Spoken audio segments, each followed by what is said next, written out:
Above Ground Podcast, episode 203. Changes. Disclaimer.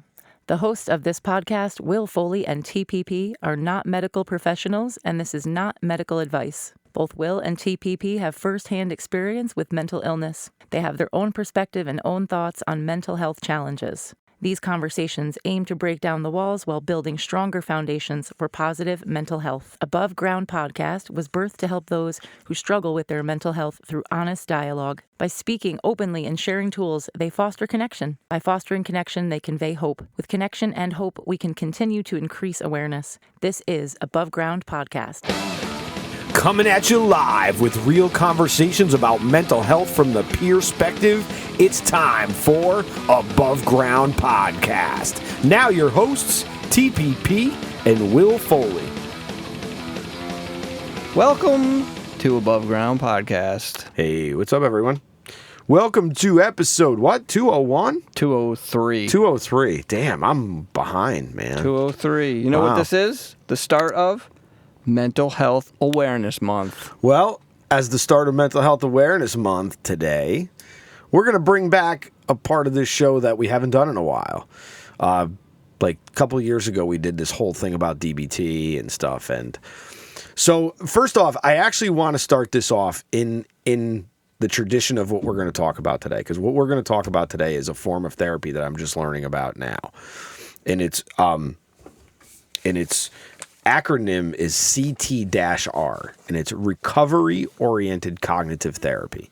And it was developed off of Beck's original cognitive-based therapy, and it was based mainly to help schizophrenics live lives of connection and action and empowerment by helping them deal with life and not look at the disease, the sickness itself and its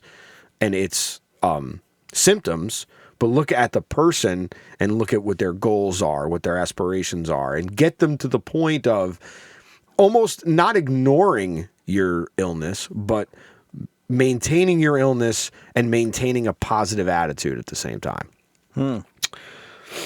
Moving towards recovery, I guess, by meeting people where they are. Yeah, absolutely. So Paul Grant and Aaron Beck actually came up with the recovery-based cognitive therapy, which Aaron Beck is the originator of CBT. And their whole idea about this form of therapy is that, and the reason why it's recovery-based is because recovery is possible for everyone. And that is one of the tenets of any peer organization, because that is a peer tenet, is that it's always possible for everyone to recover.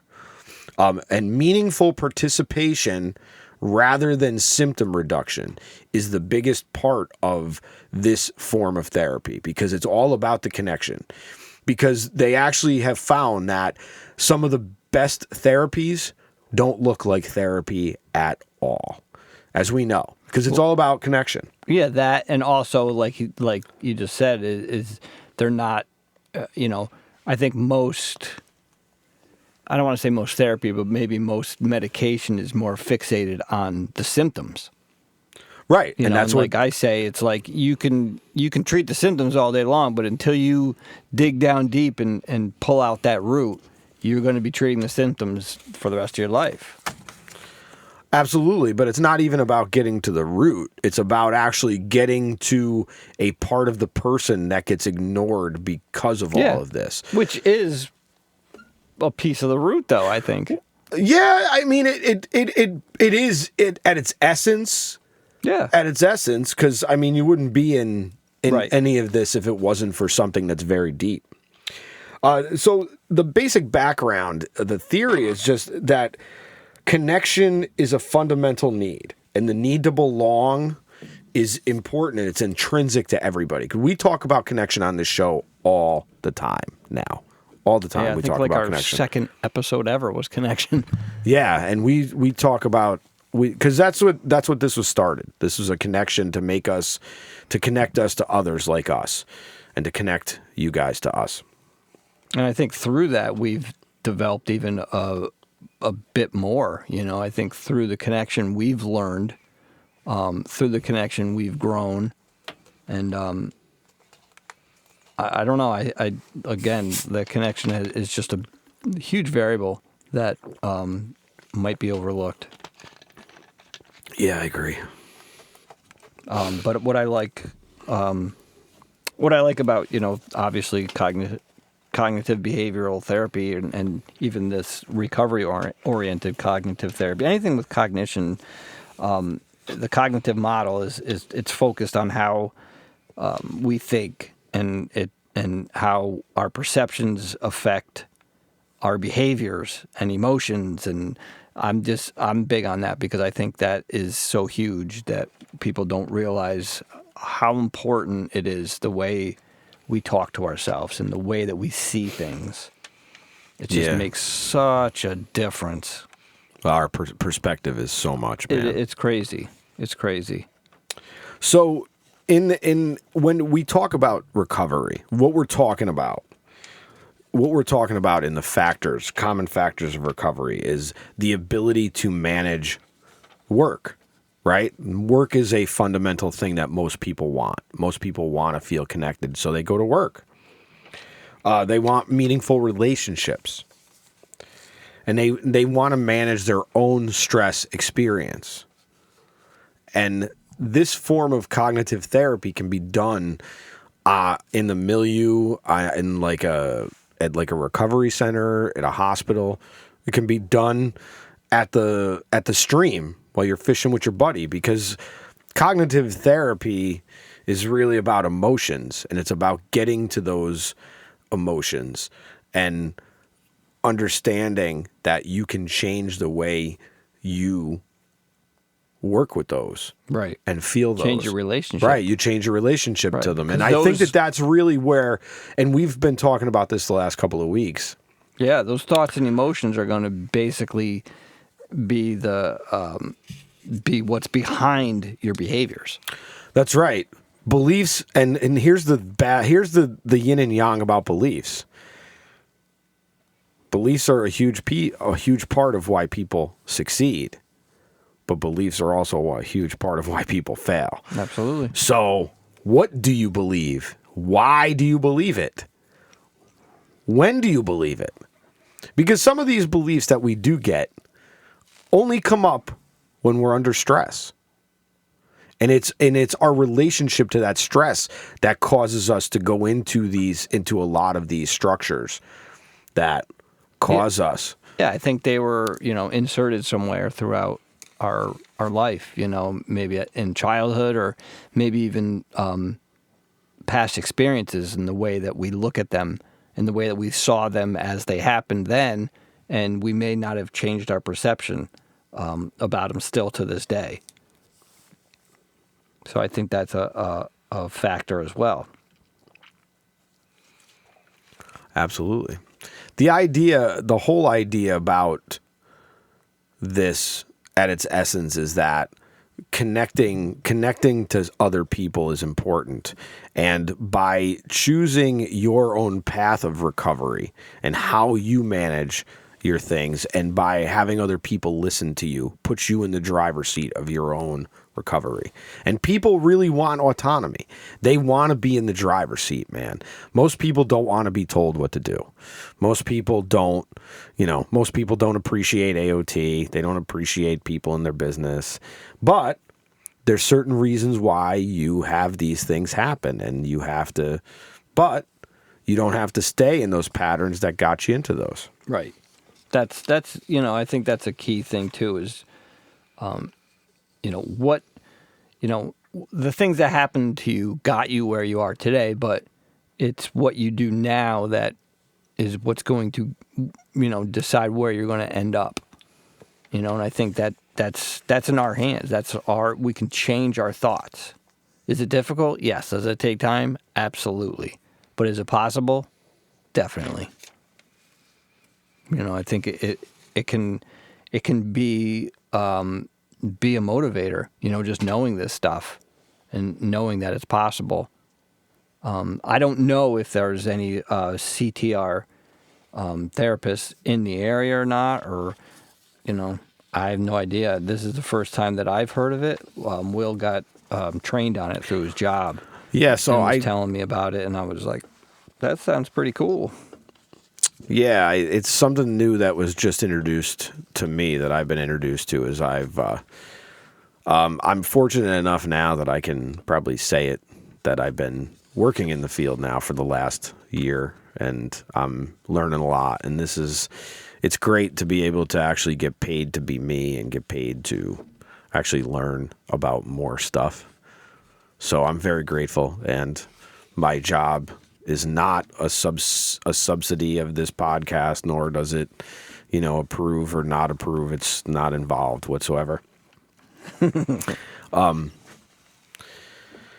Because information is information, and we're trying to disseminate proper information, because that's what you do when you care. So, I want to just read this because I was reading this thing that Will brought, and it says it looks like it was just like a small study with groups, and the guided success group showed improvement in positive beliefs, mood, and reduction in defeatist thinking relative to the control group with repetition. So I think what this also does is kind of build resilience in a person. Sure. Well, if somebody is demonstrating like asocial beliefs, but that's not predictive of whether they can succeed or not, because lacking socialization is not predictive. It's actually a protectionist. It's actually an unhealthy coping mechanism. Yeah. I was actually thinking the same thing. Which is pretty interesting that we've been covering a lot of that over the last couple of weeks. Yeah. Because defeatist beliefs are a big hindrance to why people don't succeed in recovery. Yeah, I would say so. And not knowing, this has, which I've talked about numerous times, but we just talked about recently, is setting some goals, aspirations, and your challenges, and then your positive action against those. What strategies you're going to use to deal with the current challenges, ahead. I think that, it just gets people thinking. It gets you, I guess, understanding in the way that it kind of pushes you in the right direction, I guess maybe would be a better way to say it. If you're trying to learn to do things, you need to know what you're up against, obviously. So in CTR, the things that hold us back are defeatist beliefs, like we were just talking about. Yeah, beliefs. Yeah, you just said it. Defeatist beliefs, which actually will lead you to inaction, which is what's keeping you stuck in the same place. They can be asocial beliefs, like we were talking about, because asocial beliefs, meaning, you're afraid, like people are going to hurt you, people are going to harm you. Those are protectionist. They protect us from opening up. They protect us from getting hurt, but they also protect us from moving forward. Right. Okay. Yeah. And then there's avolition. And avolition is the lack of interest or engagement in goal-directed behavior. So if you don't have any desire to get better, then you're acting in an evolutionary way. I don't know if I'm saying that right. And again, like beliefs, that's the reason why we succeed or the reason we fail. Either you can or you can't. We can and we can't. It's up to us. Really. Biggest barrier to your own happiness is your own thoughts. So the whole idea with CTR is to work with someone to get them into what is called adaptive mode. And the reason that you need to be in adaptive mode is because that means being in adaptive mode allows you to be receptive of positive emotions and beliefs. And one of the ways to do that is to connect to somebody. And it's not to connect to somebody necessarily through treatment. And that's to say medicine or, taking somebody to an appointment. We're talking about just anything that person is interested in, you taking a genuine interest in it. Right, showing that and they have showing value. that they have value and listening to them. And that opens up someone to adaptive mode. Right. Yeah. I mean, An adaptive mode is action oriented. It's not reflective. It's not reflective. It's you're doing something. You're feeling the energy, and you're taking part in it.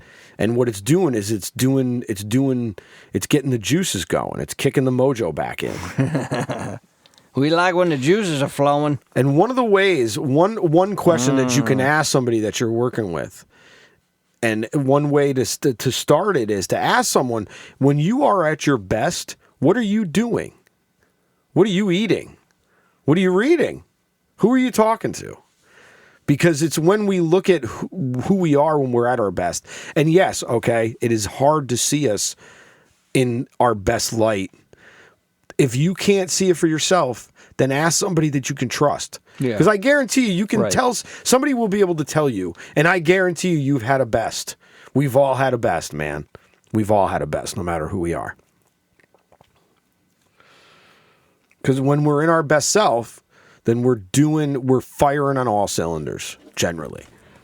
Yeah, I think so. Yeah, we're all like, in alignment with ourselves and our thoughts and beliefs, and I think that again is more fuel. Absolutely, because it not only fuels, it's not only fueling what feels good, but it's making us feel capable. And again, like it's all about that connection and value, right? It's all about that giving somebody value. And again, and Jim Carrey said it, man. The biggest collateral you have is by making is how you make somebody feel. And of course, those words sting really bad sometimes, but it's true. But another big part of the adaptive mode, though, is how the experience is affecting you on a physical level. Like, is it brightening your effect? Is it making you smile? Is it making you feel more motivated? Or are you losing track of time? Like, are you in flow state? Because isn't that what flow state is? I have no idea. Is losing track of time because you're doing something that just is filling you, and you just lose all sense of time. Yeah, sure. I don't know. I have no idea I don't know that. But it sounds good to me.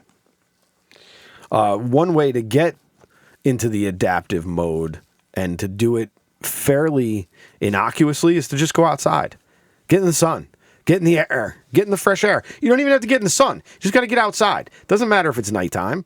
There's energy out there at night. That moon's got some great energy, man. But you got to get outside to absorb it. You got to see it. But the sun is got the vitamin D though. So right, and I think it's kind of I forget the word you were using, but depending on which like mode or stage or whatever, sometimes it's hard for people to get up, and it's just taking those steps to get outside. Absolutely. But those are the things that you need to do in order to steer you in the right direction.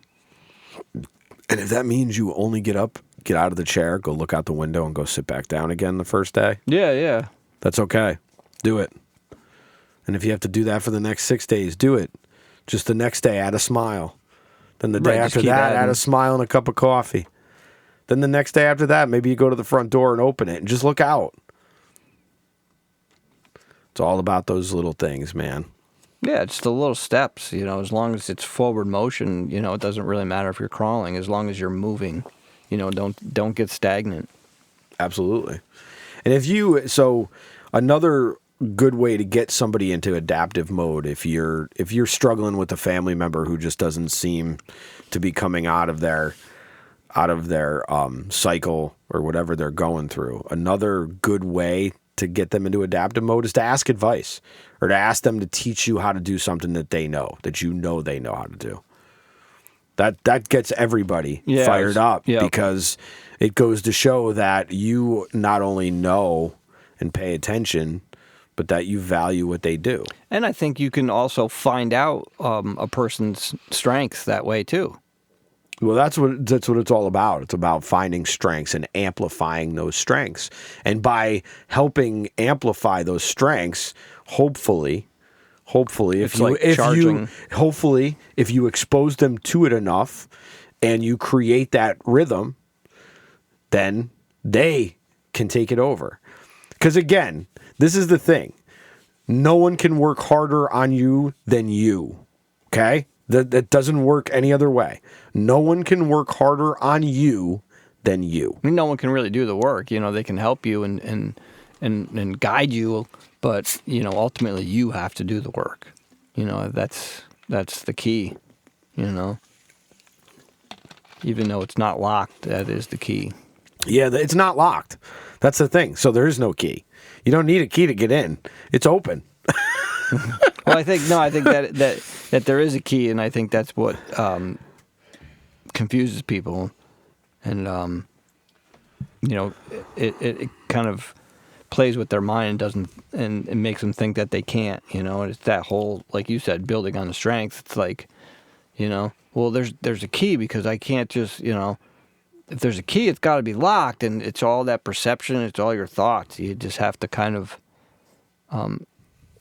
again, going back to journaling, figure out what it is that's holding you back, figure out that resistance, and at the same time, figuring out what you're good at, figuring out what you enjoy, what brings joy into your life. A lot of people are, you got to find your purpose, and I think that's hogwash. I think you have to find your passion, and I think through your passion, you will gain a purpose. But if you are mindful and find your passion, what brings you joy, what fills your cup, and if you can do that, I mean, kudos to you. I mean, think about that. Instead of searching for a purpose, search for what makes you happy, and then do that. Do that. Because it's just, it's like a no-brainer, right? Why am I going to search for something that I really don't know what it is? And you're just kind of expending time. And I think one of the most valuable things we have is time. So instead of wasting it, look inward and find out what brings you joy. Find out what your passion is and do that, and then work off that, and you'll be able to, figure out something as far as your purpose goes and do something that's aligned with your passion. That's what I did. It's the only reason why I'm sitting where I'm sitting is because I took that chance at that time.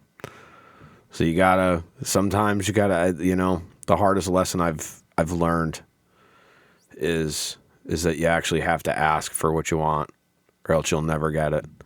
It's true. It's getting to the strength and courage to ask and not be worried about whether you get it or not. It's not about, it's about asking. It's about the ask. It's not about the yes or no. Right. It's just, right. Exactly. You're absolutely right. The biggest risk is not taking that risk and not asking, not taking that step towards it. You may not have to just ask right away, but take the steps and then, work towards asking.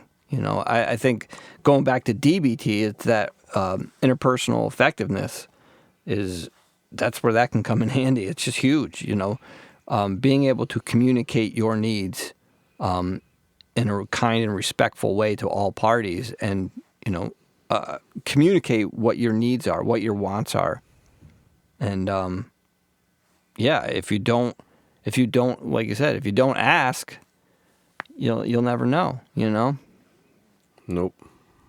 You never get a yes. Never get a no either. Right. But hey, you know what? But what if you get a no, you're still going to be in the same spot. It's a protectionist thing. Yeah, it might bruise your ego a bit, but geez. It's going back to that thing what we talked about a few weeks ago is choose your pain. You know, which pain are you willing to live with? Which pain are you willing to deal with? And you know, decide off of that. I like that. Yeah. I mean, you know, it's like we've covered these bases, and I think that they're really like, they're sort of like a foundation, you know, because we keep coming back to them. Oh, absolutely. You know, thoughts, feelings, perceptions, being able to sit with them. You know, everything's directly related to these things. Your thoughts. It's not about the item. It's about the thoughts that you place on that item. It's not about the situation. It's about the thoughts that you're putting on that situation. Yeah, the situation sucks, okay? But take it for what it is. Be mindful and look at it as what it is and the reality of the situation, you know, and then accept it. Or if you can change something, change it. You know, change your relationship to that. You know, but just don't add on extra suffering that is going to weigh you down, you know? I think, you know, we talked a few weeks ago about coping strategies, and I think that, you know, self-sabotage would be an unhealthy coping strategy. Yeah, we didn't even think about that I'm as just an thinking of it unhealthy now coping strategy, but as it is a very unhealthy coping mechanism. It's a very unhealthy coping mechanism. I know it full well. Yeah. For sure. And I think that might be worse than procrastination sometimes. Yeah, I think everybody, for some people, I think everybody's different, but, you know, each person has their own thing. You know, some people, you know, maybe it's drugs or whatever, but gambling, you know. But whatever it is, you know, again, you have to ask yourself that question: is this serving me or is this sabotaging me? Is this helpful to my situation or is it unhelpful? You know, this is my goal. This is where I want to be. Is this going to bring me closer to that? You know, if not, let it go. Stop doing it. You know, sure, it might be hard if it's a habit that's been ingrained for years. But you got to let go of all that stuff and focus on what matters most. And, you know, if that's what matters, then do that. But if you're looking to bring more joy into your life and decrease your suffering, maybe change some things and do better, then yeah, those are the things you need to focus on. You know, keep them up front, triage things, and keep them at the top of your list and work towards those. Find out the things that, you know, that you're good at. Find out your strength and utilize it, you know? Yeah, and if you don't know what those are, ask someone. I hope you have someone you can trust, one person that you know at work that can Or even a attest to therapist, you know? to your amazing, you know, word capabilities. Because that's a skill, man, that some people may not know, you know? Yeah, I mean, I think, like you said before, everybody's got something that you can bring to the table. Oh, everybody's got something to bring to the table. Everybody's got something to bring to the table. We just have to find strength enough and courage enough to bring it to the table. And ask. Yeah, well, that's where the courage really kicks in. Yeah. I think, you know, and also, you know, having a medical professional, having a therapist or someone there to help, you know, guide you is, I mean, you know, it's, I would say that it's needed, but some people may disagree, but either way, you should give it a shot and, you know, look into it. It's an avenue that you should probably consider. Yeah. Therapy, if you need to work through some trauma or something other that is like medical, like related therapy for sure. If you need some guidance, you know, you could definitely get away with a life coach. But I would not go to life coach for therapy unless they're like a legitimate, like certified therapist. Because a life coach is not a therapist. Yeah, no. So that different domains and stuff. Now, that doesn't mean there aren't therapists that are life coaches and stuff, because they really do go hand in hand, but they're not the same thing. But, if you don't need to work through anything, major, then go to a life coach. Go to go to whoever your, cult leader is and ask them. Leader, what the? Where is this episode headed? I'm just kidding. We just took a turn for the worst, Captain. I'm just kidding. I know. But, get some guidance. Get some guidance. Because the thing for the cognitive therapy, recovery-based cognitive therapy, is all about getting us to that level of being at our peaks. Because that's really where we stay the healthiest, is when we feel the healthiest. And the only way to do that is to help people get that way. And that's by homeostasis. That's by helping create energy, connecting with them, and showing people that they have capabilities. That's really, at the essence, what CTR really is about. In layman's terms, it's almost like being seen, being heard, and being validated. Well, it's person-centered. It's a person-centered approach. It's a person-centered approach. It's got a lot of, Carl Rogers thoughts in there about human beings. There's a very humanistic way of this therapy. Yeah, it sounds like it. At least from what I'm learning. I'm just learning about it. That's why I wanted to bring it, because it's something fresh to me that I had never, No, it's anything recovery based. For sure. Anything that's any kind of therapy based, anything that's gonna help people. Everybody's different. We're all individuals, so what may help me may not help you. So we try and present a plethora of tools. Yeah, if you are listening to us and you happen to be in the Massachusetts area, Massachusetts, in Malden, Massachusetts, which is actually a suburb outside of Boston, probably about, 25, 30 minutes north, I think, there is a place called The Bridge of Central Massachusetts. And what that is it's a nonprofit human services agency that offers residential services, community outreach, peer support, clinical treatment, and other services. And it's in a peer-run organization, and they actually utilize this cognitive therapy, this recovery-based cognitive therapy. And I'll put a link in the show notes for The Bridge if you are in the Massachusetts area.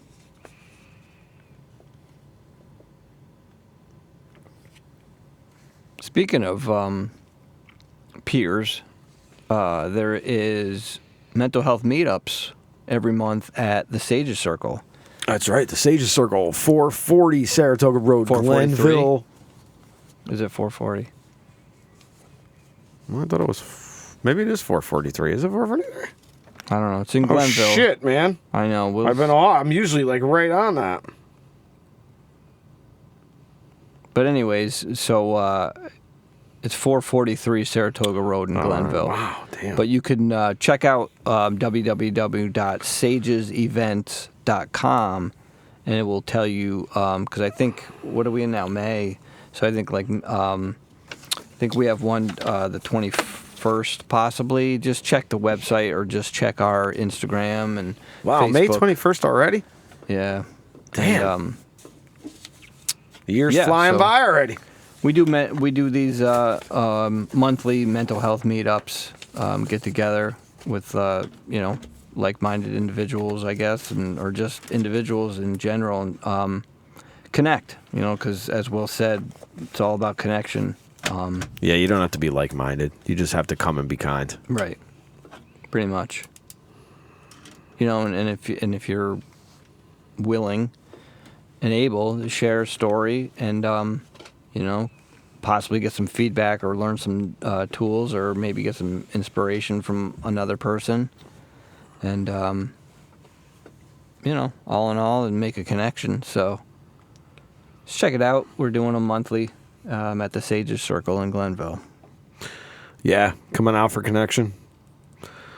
Connection is what it's all about. We hope to see you out there this summer, whatever's going on, as we're getting dangerously close to the start of summer. Yes. Yes. Finally. T-shirt weather. Yay. No snow. Yay. We're finally Mental Health Awareness Month. Spread some awareness this month. Spread some awareness every month, to be honest with you. But, this month is dedicated to that, so I figured I'd push it, even though that we don't really we live condense that it. shit. Yeah, we don't condense it to 1 month, but if that's what we have, that's what we'll use. Yeah, utilize what you got. Use it for good. Use it to benefit. Right. That's right. Get out there and change something. Change something for the better, not for the worse. Be a part of the solution, not part of the problem. That's right. So until next week, get well. Be safe. Stay above. Thank you for giving us a listen. New episodes every Wednesday. If you listen on Apple Podcasts, you can share, rate, review, and even subscribe so you'll never miss an episode. Other ways to support the show: follow us on social media, share the content, share our episodes. You can also buy us a coffee at buymeacoffee.com/abovegroundpod. For further concerns, show ideas, or just to say hi, you can email us at abovegroundpodcast@gmail.com. Once again, thank you for listening and supporting mental health. Keep the conversation going and stay above.